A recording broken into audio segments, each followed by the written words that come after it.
हाँ, चलिए बेटा, हम लोगों ने फर्स्ट पार्ट में कुछ सीखा। क्या सीखा? नंबर्स के बारे में जाना और नंबर्स को रिप्रेजेंट करने के लिए, उस सेट को रिप्रेजेंट करने के लिए कौन कौन से अंग्रेज़ी के अल्फ़ाबेट यूज होते हैं उनके बारे में सीखा। तो मैं उम्मीद करता हूँ कि आप लोग सिंबल्स को याद कर चुके होंगे। अब नेक्स्ट दूसरे पार्ट में है some important symbol used in a set theory. कुछ महत्वपूर्ण चिन्ह समुच्चय सिद्धांत में प्रयोग होने वाले, जो कि काफ़ी इम्पॉर्टेंट है, हर पॉइंट ऑफ व्यू से काफ़ी इम्पॉर्टेंट है। मैं स्टार बना देता हूँ और इसको बिल्कुल आप लोग कंठस्थ कर लीजिएगा बेटा। फर्स्ट सिंबल है बिलोंग टू। देखिए सिंबल कैसे बनी हुई है, इस तरह से बिल्कुल ऐसे, फिर बीच में ब्लैक कर दीजिएगा। इसको कहते हैं बिलोंग टू। अच्छा, मैं इंग्लिश और हिंदी दोनों में लिख देता हूँ और जितने भी सिंबल्स मैं बताऊंगा बिल्कुल बिठा लीजिएगा दिमाग में, क्योंकि यहाँ से लेके सेकेंड ईयर तक इनसे बाहर कोई सिंबल आपको सेट थ्योरी या रिलेशन फंक्शन में यूज होने वाला नहीं है। तो बिल्कुल इसको आप लोग दिमाग में बिठाते हुए चलिएगा मेरे साथ। इसको बोलते हैं बिलोंग टू। हिंदी में बोलते हैं बेटा इसको सम्मिलित है। सम्मिलित है, ये हो गया। नेक्स्ट इसका दूसरा सिंबल जो है ऐसे करके इस तरह से ऐसे काट दीजिएगा। इसको बोलते हैं does not belong to. Does not belong to, सम्मिलित नहीं है। क्या बोलते हैं इसको? सम्मिलित नहीं है। अगर राइटिंग न समझ पाइएगा तो मेरी लैंग्वेज से लिख लीजिएगा, मैं बोलता रहा हूँ, सुनाई पड़ रहा होगा आप लोगों को। थर्ड है आपका, इस सिंबल को काफ़ी यूज किया गया है। अभी मैं टिक मार दूंगा जिन सिंबल का ज़्यादा प्रयोग हो रहा है। इसको बोलते हैं दो डॉट इस तरह से, या एक सीधी लाइन खींच सकते हो। इसको बोलते हैं सच that. Such that. Such that की हिंदी होता है ऐसा है कि। ऐसा है कि, सच दैट। देख लीजिएगा symbol double dot, such that. ठीक है ना। नेक्स्ट इसके आगे आते हैं जो जाना पहचाना आपका सिंबल है लेस देन। फिर भी मैं बता रहा हूँ क्योंकि काफ़ी महत्वपूर्ण है ये। लेस देन, फिर ये ग्रेटर देन। ठीक है ना, लेस देन जमा से हो, और लेस देन, और फिर ये इसको बोलते हैं क्या? Greater than. Greater than. Less than मतलब तो समझ रहे होगे कम है। ग्रेटर देन मतलब समझ रहे होगे अधिक है। ठीक, इसी पे और आता है, अगर मान लीजिए हम इस तरह से इसको कर दें, ऐसे करके यूं कर दें, नीचे मैंने काट दिया, लेस के सिंबल को क्या कर दिया? सीधा कर दिया, काट दिया मैंने। तो इसको बोलेंगे is not less than. Is not less than. Is not less than का मतलब से कम नहीं है। से कम नहीं है। अब ऐसे ही अगला आते हैं, ऐसे करके यूं कर दिया तो इसको क्या बोलोगे? Is not greater than. Is not greater than, से क्या? बड़ा नहीं है। से बड़ा नहीं है। आठवें सिंबल पे आ जाइए। ये आपके लिए नए सिंबल। अच्छा, इसको जानते होगे, इसको क्या बोलते हैं? Does not equal to. इस सिंबल को आप लोग जानते होंगे। Does not belong, sorry, does not equal to. Equal to Hindi में बोलते हैं बराबर नहीं है। तो कोई चीज़ बराबर नहीं, बाद में इसके बारे में डिटेल में समझाऊंगा। सिर्फ सिंबल को देखते रहिए आप लोग, कौन सा सिंबल क्या है। 9वां सिंबल आता है बेटा, एक नई सिंबल आ रहा है बिल्कुल आपके लिए, ई है सिंबल। सबसेट का सिंबल है, कहीं ऐसे भी मिल सकता है और इस तरह से मिलती है। सी जैसे बनाते हैं ना, सी तरह से। इसको बोलते हैं हम सबसेट। आगे सब इसी में मिलेगा भी, सबसेट। हिंदी में इसको बोलते हैं बेटा उप समुच्चय। जैसे गाना याद करते हो ना, वैसे सिंबल को भी आप लोग याद कर लीजिएगा। 10वां सिंबल जो है ये इस तरह से होता है, इसको बोलते हैं यूनियन। यूनियन को हिंदी में बोलते हैं संघ। प्रोबेबिलिटी चैप्टर पढ़ाऊंगा, वहां इसका जबरदस्त यूज है।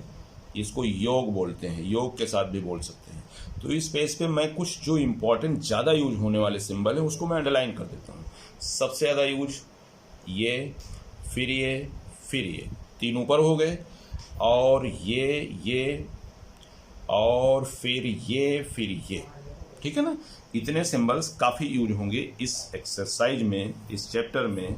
नेक्स्ट आगे आते हैं 11वें सिंबल पर, ठीक है ना। सारे सिंबल्स क्लियर दिख रहा होगा आप लोग, कोई दिक्कत होगी तो कमेंट में बताइएगा। 11वां सिंबल है, यहाँ पे देखिए यूनियन का सिंबल क्या है, जैसे लाइक है सीधा गिलास, खड़ी हुई गिलास, इस तरह से। और उल्टा गिलास जब कर देंगे तो इसको बोलते हैं इंटरसेक्शन। इसको बोलते हैं सर्वनिष्ठ। ये हिंदी भी लिखता जा रहा हूं। 12वें नंबर पे सिंबल है आपका। अगर आप कोई भी इंग्लिश का अल्फ़ाबेट लिखिएगा, ABCD, इस तरह से कुछ भी आप लिख सकते हो। इसके ऊपर बेटा ऐसे लगा दीजिएगा, पढ़ा जाएगा A बार, या इसी को बोलते हैं ऐसे कर देंगे तो इसको कहा जाएगा A', या इसी को ऐसे लिख देंगे AC। सेट थ्योरी में इस सिंबल को कहते हैं कॉम्प्लीमेंट। कॉम्प्लीमेंट ऑफ A बोला जाता है, या इसको हिंदी में बोलेंगे पूरक। अब बाद में इसको मैं डिटेल समझाऊंगा, तुम सिर्फ सिंबल ध्यान रखना कि कॉम्प्लीमेंट की जब बात करेंगे तो इस तरह से लगाया जाता है। A का बार, A', या तीनों में से किसी को भी आप यूज कर सकते हो, ठीक है। 13वां सिंबल ये हो गया ना, कॉम्प्लीमेंट क्लियर हो गया। नेक्स्ट इसके बाद जो आती है ये काफी इंपॉर्टेंट है, ये ऐसे बना के इस तरह से, इसको बोलते हैं दियर एग्जिस्ट। क्या बोलते हैं सिंबल को? दियर एग्जिस्ट। ये बना के देख लीजिएगा आप लोग, इस तरह से ऐसे बनाइएगा, इसको बोलेंगे दियर एग्जिस्ट। हिंदी होती है इसकी अगर ऐसा है तो। अगर ऐसा है, ये सब नया नया सिंबल आपके सामने आ रहा है, बिल्कुल इसको जो 10 गीगाबाइट की लगी है ऊपर ब्रेन में, उसी में फिट कर लेना सब। 14वां देयर एग्जिस्ट। एक सिंबल नया आया, ये इस सिंबल को बोलते हैं बेटा एंड। अब एंड को तुम्हें क्या बताऊं हिंदी में, जानते ही होगे। और 15वां सिंबल क्या है, ये इस तरह से आएगा, इसको बोलते हैं और, या बोलते हैं या। 16वां सिंबल आता है ये।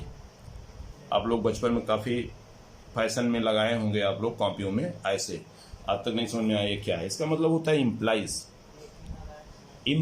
क्या बोलते हैं इसको? इम्प्लाइज। इसका हिंदी होता है का तात्पर्य। 17वां सिंबल आता है, अगर इसी चीज को पलट दूं, ये ऐसे कर दूं, ठीक है ना, इस तरह से कर दूं, तो कहेंगे इज इम्प्लाइज बाई, बोलेंगे इज इम्प्लाइज बाई। से तात्पर्य है, का तात्पर्य, और यहां से तात्पर्य है। ये हो गया बेटा, सिंबल ही सब पढ़ा रहा हूं अभी 18वां, क्योंकि सबका यूज है सेट थ्योरी में, नेक्स्ट ईयर रिलेशन फंक्शन में, तो बिल्कुल इसको दिमाग में बिठाते जाइएगा। अब ऐसे अगर सिंबल बना दिया जाए इस तरह से, इसको बोलते हैं बोथ एम्प्लाइज दैट। या इसको बोल सकते हैं दोनों का तात्पर्य। इसको हिंदी में बोलेंगे दोनों का तात्पर्य, या इसको बोल सकते हैं कहीं कहीं दोनों तरफ से सत्य।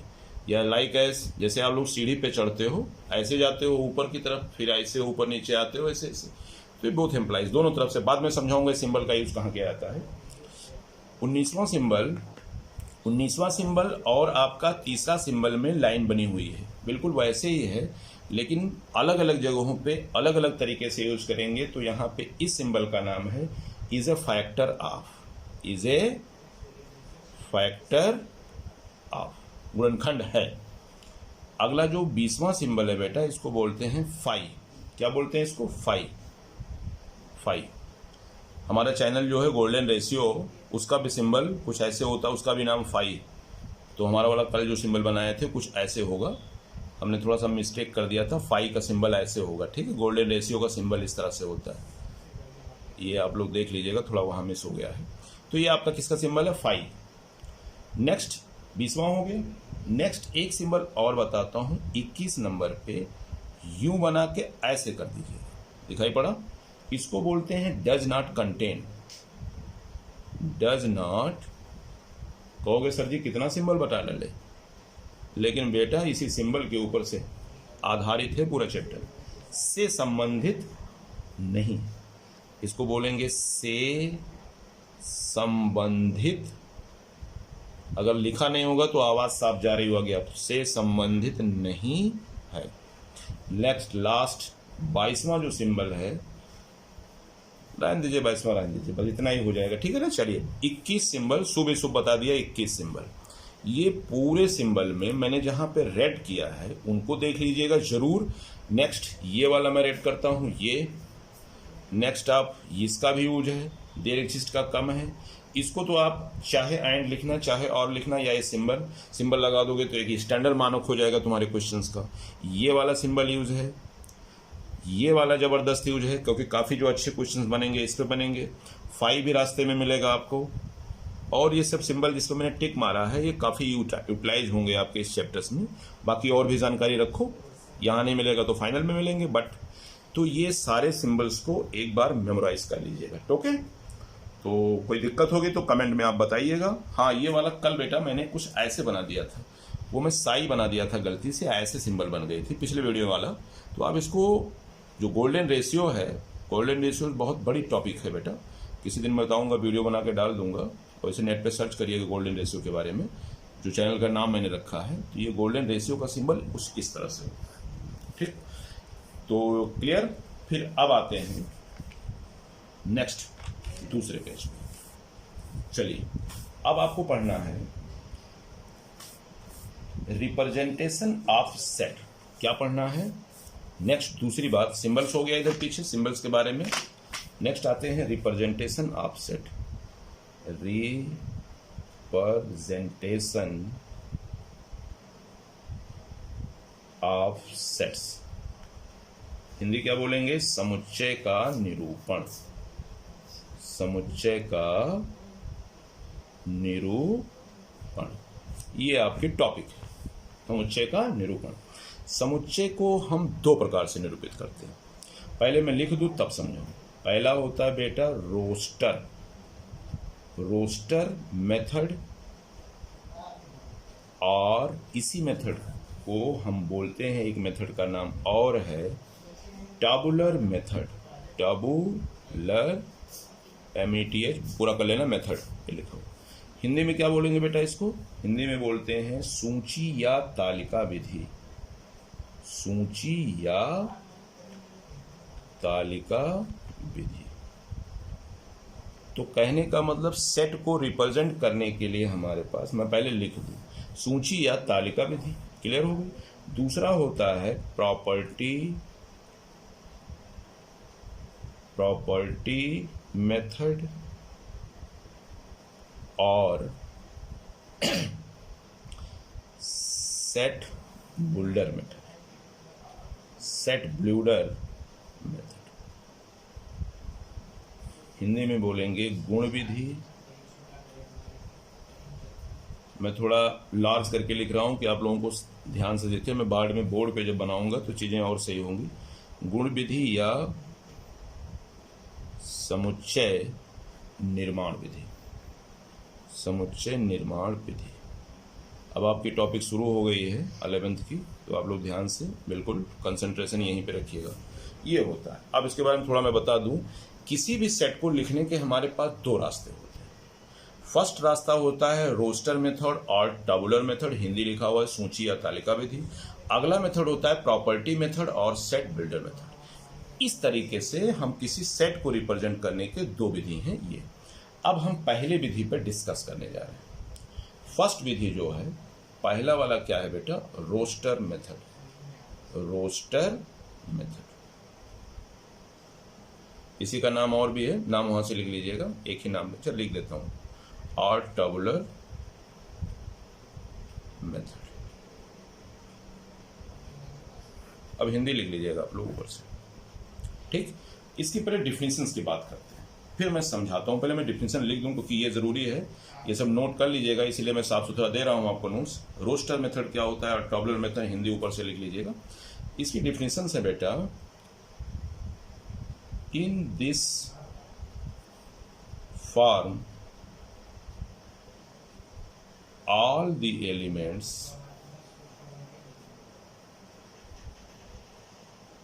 of a set are listed the elements are being separated by commas and are enclosed within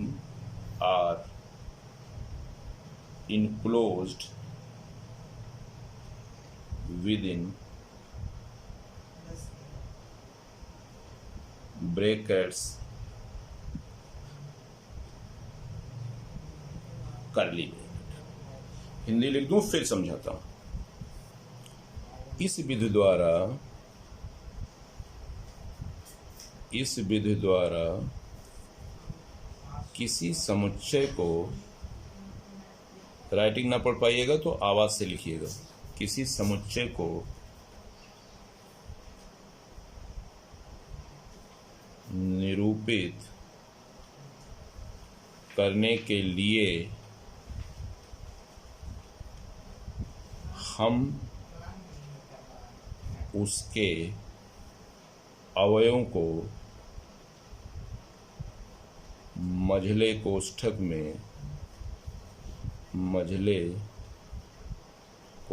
में कामा लगा के लिखते हैं, कामा लगा कर लिखते हैं। अरे देखो, ये डिफिनेशंस रट्टा लगाना नहीं जरूरी है, चतुर रामलिंगम की तरह इसको समझना जरूरी है। ये तो मैंने लिख दिया है। कुछ लोग सिर्फ लिखाते हैं, लेकिन मुझे लिखाने में विश्वास नहीं, मुझे समझाने में विश्वास है। चलिए, फिर भी जरूरी है, तो जो जरूरी चीजें होंगी मैं जरूर लिखा दूंगा। क्या बताया? सेट को रिप्रेजेंट करने के हमारे पास दो रास्ते। पहला रास्ता रोस्टर मेथड और टॉबलर मेथड, हिंदी लिखा हुआ है। दूसरा प्रॉपर्टी मेथड और सेट। तो पहले डिफिनेशन में मैं आता हूं। पहला क्या होता है? सेट में रिप्रेजेंट करने का जो पहला तरीका होता है वो रोस्टर मेथड और टॉबलर मेथड। डिफिनेशन क्या बोल रहा है? In this form all the elements of A set और listed, the elements are being separated by commas and are enclosed within bracket curly, मझले कोष्ठक में। हिंदी में बोल दूं, इस विधि द्वारा किसी समुच्चय को निरूपित करने के लिए हम उसके अवयवों को मझले कोष्ठक में कामा लगा के लिख देते हैं। अब इतना दुनिया भर का लिखा है, बहुत छोटी चीज, आप एग्जाम्पल से समझोगे और बेहतर क्लियर हो जाएगा। क्या कह रहा है? इस विधि में जब हम रोस्टर मेथड में किसी सेट को रिप्रेजेंट करेंगे तो कुछ नहीं करेंगे, मझले ब्रैकेट का यूज करेंगे और कामा लगा के उसके अंदर लिख देंगे। जैसे देखो, एक एग्जांपल दे रहा हूं। ये हमारा सेट, कल बताया था पहले वीडियो में, सेट को रिप्रेजेंट करने के लिए अंग्रेजी के ए से लेके जेड तक कोई भी अक्षर यूज किया जाएगा। ठीक, कैसे? मझले कोष्ठक में अंग्रेजी का अल्फाज ए बी से लेके जेड तक कोई भी यूज कर सकते हो। तो मझले कोष्ठक में कामा लगा के मैंने लिख दिया। अब क्या लिखना है उसके अंदर देखिए, मैंने लिख दिया 2 4 6 8, ये हमारा एक सेट। वही बात डिफिनेशन में कह रहा है। इस विधि में क्या करते हैं? एलिमेंट, इनको बेटा एलिमेंट कहते हैं। ये जो लिखे हुए इनको एलिमेंट कहते हैं, बाद में भी समझाता हूँ। एक बी सेट हमने लिख दिया, जैसे मैंने लिख दिया 1 3 5 7 9 11 डॉट डॉट डॉट, इस तरह से। एक सी सेट हमने लिख दिया, क्या लिख दिया? सपोज करिए हमने फलों का सेट लिख दिया, आम लिख दिया, केला लिख दिया, संतरा लिख दिया, ठीक है, मैंगो, बनानास और ऑरेंज लिख दिया। प्रधानमंत्री का सेट लिख दिया, सपोज करिए पीएम नरेंद्र मोदी जी और जवाहरलाल नेहरू जी, राजीव गांधी जी, इस तरह से आप लिख सकते हो कामा लगा के। तो जो लिखा हुआ है आपके सामने, इस विधि में जब दिखेगा तो आप समझ जाना कि सेट हमारा किस फॉर्म में लिखा है, रोस्टर मेथड में लिखा है।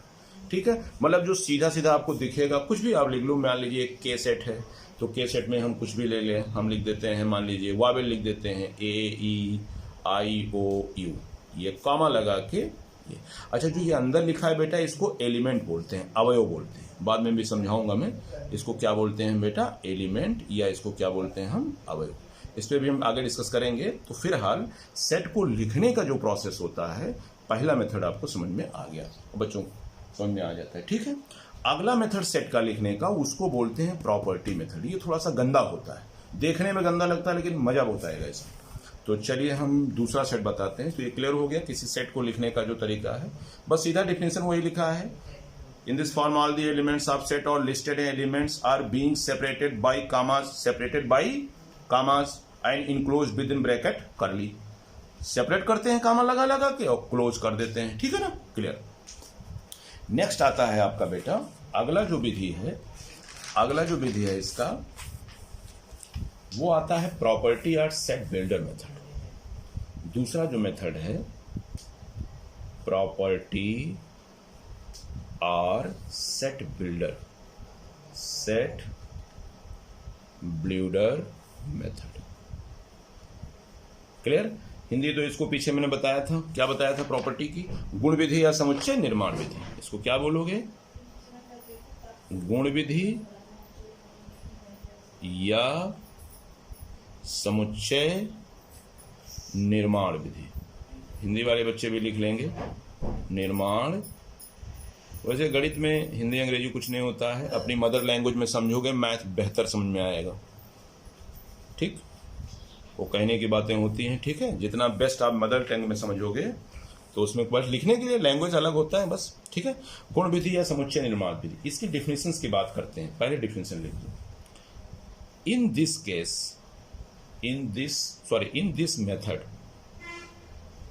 This method of all the elements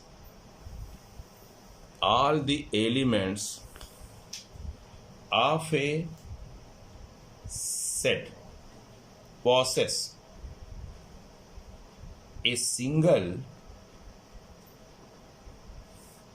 common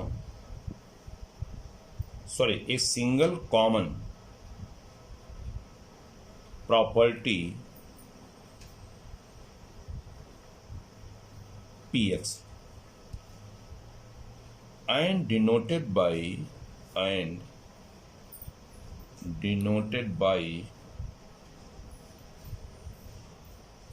x such that Px। Tension मत लीजिएगा, अभी मैं समझा रहा हूं। हिंदी में इसका लिख दूं, इस विधि में हम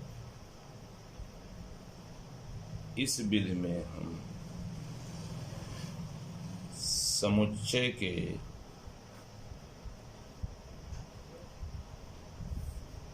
अवयवों के गुणों का उल्लेख करते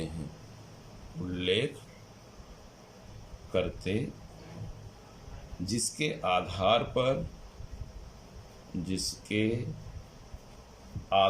पर इसके अवयव सुनिश्चित रूप में मिल जाए, जिसके आधार पर इसके अवयव सुनिश्चित रूप से मिल जाए, सुनिश्चित रूप में मिल जाए। अच्छा, ये तो इसकी डिफिनेशन हो गई, आप लोग नोट भी कर लीजिएगा सारी चीजें, इसीलिए मैं इतना ठीक ठाक लिख रहा हूं, ठीक है। तो प्रॉपर्टी और सेट बिल्डर मेथड में गुण विधि या समुच्चय निर्माण विधि, इस क्या लिखा है, in this method of all the elements of set possess a single common property and denoted by x such that Px। कहने का मतलब इस विधि में हम समुच्चय के अवयवों के गुणों का उल्लेख करते हैं। मतलब इस विधि को जब लिखेंगे तो दूसरी मोटी मोटी भाषा में बता दें, यहाँ कुछ नहीं है, किसी एलिमेंट के प्रॉपर्टी को यहाँ फोकस किया जाएगा। जब प्रॉपर्टी आप देखेंगे, अभी मैं जब एग्जाम्पल दूंगा तो और बेहतर समझ में आएगा। प्रॉपर्टी में इसके जो एलिमेंट्स के गुण हैं वो रिप्रेजेंट करेंगे, जो x सच दैट px के फॉर्म में होंगे। ये अभी समझ में नहीं आ रहा होगा, मैं साइड में एग्जाम्पल लेता हूँ तब और बेहतर आपको समझ में आ जाएगा। इसका एग्जाम्पल देखिए, जैसे हमने कहा कि एक सेट है x सच दैट x, एक हिंदी में लिख देता हूँ, एक सम संख्या, ये देखो। तो देखो पहली बात, प्रॉपर्टी या सेट बिल्डर मेथड पहचानने का तरीका सच दैट का सिंबल लगा है, पीछे मैंने बताया है such that, x such that, x such that, ठीक है, एक्स सच दैट, यक्स एक सम संख्या, मतलब ये हमारा एलिमेंट है, ये जो अंडरलाइन कर रहा हूं ये मेरा क्या है, एलिमेंट है, और इस एलिमेंट का आगे बेटा प्रॉपर्टी लिखा है। अब ये जो फॉर्म लिखा है आपके सामने, इस फॉर्म को बोलते हैं प्रॉपर्टी और सेट बिल्डर मेथड। अच्छा, इसको मैं अगर पीछे वाले मेथड में ले जाऊं जो मैंने आपको पढ़ाया है, set builder sorry roster method, इस फॉर्म में अगर लाऊंगा तो आपको देखने में अच्छा लगेगा। इसी अगर को हम चेंज करें रोस्टर में तो आपको खूबसूरत लगने लगेगा। देखो क्या कह रहा है, यक्स सच दैट यक्स एक सम संख्या, मैंने क्या बताया, ये मेथड आपका जो है एलिमेंट जो अवयव उसके अंदर है उसके गुण को रिप्रेजेंट करता है। तो आप गुण दिखाता हूं मैं, देखो एक्स सच दैट एक्स एक सम संख्या, तो सम संख्या यार क्या होता है, 2 होता है, 4 होता है, 6 होता है, 8 होता है, 10, 12 डॉट डॉट डॉट। अब बातें आपको समझ में आ गई। अब आप कहोगे सर ये क्या है, तो जो ये x है वो 2 हो सकता है, ये 2 हमारा x है, ये 4 हो सकता है, ये 6 हो सकता है, ये 8 हो सकता है, ये 10 हो सकता है, ये 12 हो सकता है। तो कहने का मतलब x हमारे ये सारे लोग x हैं, और x सच दैट x एक क्या है, सम संख्या। तो कहने का मतलब एलिमेंट के गुण के रूप में करली ब्रैकेट में रिप्रेजेंट करेंगे, ऐसी चीज को क्या बोलते हैं हम, प्रॉपर्टी और सेट बिल्डर मेथड। क्लियर। एक एग्जांपल और दिखा देता हूं, जैसे हमने कहा कि बी सेट है। अच्छा, प्रॉपर्टी मेथड देखने में गंदा लगता है और रोस्टर मेथड देखने में खूबसूरत लगता है। तो जहां खूबसूरत लगेगा समझ जाना रोस्टर है, और जहां गंदा वाला लगेगा समझ जाना वो मेरा क्या है, प्रॉपर्टी। लेकिन दोनों एक ही चीजें होती, मैं और दिखाता हूं। जैसे हमने कहा R such that R is a odd number, odd number. अब अंग्रेजी में लिख दिया हूं, ऑड क्या है, विषम संख्या। आर हमारा कैसा है, आगे उसके प्रॉपर्टी को बताएगा। ये सच दैट के आगे बेटा, इस डॉट के आगे जो कुछ लिखा है इस एलिमेंट के गुण को रिप्रेजेंट करेगा, प्रॉपर्टी को। तो ध्यान से इसको समझो, इसमें फोकस काफी कर रहा हूं। तो R such that R is odd number, ठीक है, ऑड नंबर। तो अब ऑड नंबर क्या होगा, तो आप बोलोगे क्या सर, 1 3 5 7 9। अब यार कितना लिखोगे, क्योंकि ऑड नंबर बहुत होते हैं, डॉट लगा दीजिए। अब ये हमारा आर है, ये हमारा आर है, ये आर है, ये आर है, ये आर, क्योंकि आर कैसा है, R such that. Such that मतलब, सच दैट का मतलब मैंने पीछे समझाया है, R such that R is a odd number. Such that मतलब क्या है कि इसकी प्रॉपर्टी को आगे लिखा गया है, जो एलिमेंट ये आर है उसके गुण को आगे बताया गया। बच्चे कंफ्यूज रहते हैं, इसलिए मैं फोकस कर रहा हूं कि समझ लीजिए आप लोग ध्यान से, तो बहुत दिक्कत आएगी आगे। आर क्या है, वो है एलिमेंट है, इसकी प्रॉपर्टी आगे लिखा है कि आर भाई कैसा होगा, तो पता लगा आर कैसा होगा, विषम होगा। तो सारे विषम को पकड़ लीजिए। एक और लिख देता हूं, तो ये मेथड आपका क्या है, प्रॉपर्टी। ये मेथड में क्या है, प्रॉपर्टी। और ये मेथड क्या है, रोस्टर। ये मेथड जो दिखने में अच्छा लगेगा, रोस्टर।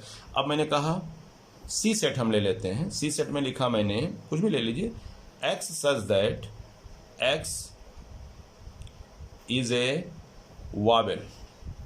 अब आपको समझ में आ गया होगा सर क्या लिखने वाले हैं। तो वाबेल क्या क्या होता है, ए ई आई ओ यू। तो इस सेट के अंदर कामा लगा दीजिएगा ये।